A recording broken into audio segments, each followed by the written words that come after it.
வறுமையிலே இருக்கிறான்னா அவனுக்கு வந்து அந்த இன்கம்மோட ஆபத்து, அதில் என்ன ப்ராப்ளம் இருக்குது, இல்லை அது மூலமாக அவனுக்கு என்ன பெனிஃபிட்ஸ் கிடைக்கும் அப்படின்றது வந்து அந்த நல்ல வசதியாக வளர்ந்த ஒரு ஃபினான்ஷியல் அட்வைசரெல்லாம் கூட அது கிடைக்காது. அந்த அளவுக்கு வந்து அவருக்கு வந்து அந்த எக்ஸ்பீரியன்ஸ் இருக்கும் அப்படின்னு சொல்லிட்டு சொல்கிறார். இதுக்கு உதாரணமாக அவர் என்ன சொல்கிறாருன்னா, 1930 வந்து அமெரிக்காவில் பெரிய எக்கனாமிக் கிரைசிஸ் நடக்குது.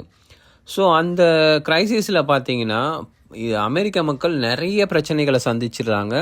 அது வந்து அவங்களுக்கு ரொம்ப ஒரு மறக்க முடியாத ஒரு ஆறா தழும்பாக இருக்குது. ஸோ அந்த அளவுக்கு அவங்க அந்த ப்ராப்ளத்தை ஃபேஸ் பண்ணியிருக்காங்க. அந்த அளவுக்கு அது அந்த காலத்தில் அவங்க அனுபவிச்சது வந்து அவங்க லைஃப் டைம் அவங்க சாகிற வரைக்கும் அவங்க மனசில் இருந்ததாக சொல்கிறாங்க. ஸோ அந்த 1930 அந்த கிரைசிஸ் ஆனதுக்கப்புறம் கிட்டத்தட்ட 25 வருஷம் கழித்து பிரசிடென்ட் எலெக்ஷன் நடக்குது. அங்கே பார்த்தீங்கன்னா அந்த பிரசிடென்ட் எலெக்ஷனில் ஜான் எஃப் கென்னடியும் போட்டி போடுறாரு. அவர்கிட்ட வந்து கேட்குறாங்க, ஸோ இதை பற்றி என்ன நினைக்கிறீங்க, 1930 ஒரு எக்கனாமிக் கிரைசிஸ் ஆச்சு, அதை பற்றி என்ன நினைக்கிறீங்க அப்படின்னு சொல்லும் போது அவர் சொல்கிறாரு, நான் அந்த கிரைசிஸை எக்ஸ்பீரியன்ஸ் பண்ணவே இல்லை. ஏன்னா எங்கள் குடும்பம் வந்து நல்ல வசதியான குடும்பம். எங்கள் வீட்டில் பார்த்தீங்கன்னா அவ்வளோ பேர் வேலை செய்வாங்க. எங்கள்கிட்ட பெரிய பெரிய பில்டிங் இருந்துச்சு. ஸோ மக்கள் வந்து அவ்வளோ வேலை செய்வாங்க.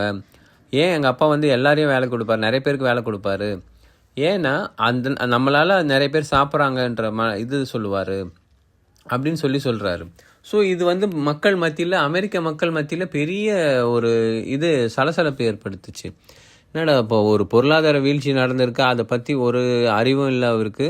ஆனால் இப்போது நம்ம இவர்கிட்ட பிரசிடென்ட் பதவியை கொடுத்துட்டோன்னா இப்போ இந்த டைமில் எதனா ஒரு பொருளாதார சிக்கல் வந்துச்சுன்னா இவர் எப்படி அதை தீர்ப்பார் அப்படின்னு சொல்லிட்டு ஒரு மக்கள் மத்தியில் ஒரு பேச்சு வருது. ஸோ ஆனால் அது என்ன ஆகுது, இந்த பேச்சு நடந்துகிட்டே இருக்கும்போது அவர் வந்து வேர்ல்டு வார் 2 பார்ட்டிசிபேட் பண்ண நியூஸஸும் பேரலாக வந்துக்கிட்டே இருக்குது. இதை கேட்ட மக்கள் வந்து கொஞ்சம் உணர்ச்சி பூர்வமாக, சரி இவ்வளோ வசதியாக வாழ்ந்தாலும் இவர் இந்த மாதிரி வார்ஸ்லலாம் பார்ட்டிசிபேட் பண்ணியிருக்காருன்னு சொல்லிட்டு மக்கள் அவரை ஜெயிக்க வைக்கிறாங்க. ஸோ இதுலேருந்து நம்ம என்ன தெரிஞ்சுக்கணும் அப்படின்னு சொல்லி ஆத்தர் சொல்கிறாருன்னா, ஒரு சைடில் பார்த்தீங்கன்னா ஹோல் அமெரிக்கன்ஸே பார்த்தீங்கன்னா நிறைய பேர் சஃபர் ஆகியிருக்காங்க அந்த எக்கனாமிக் கிரைசிஸால்.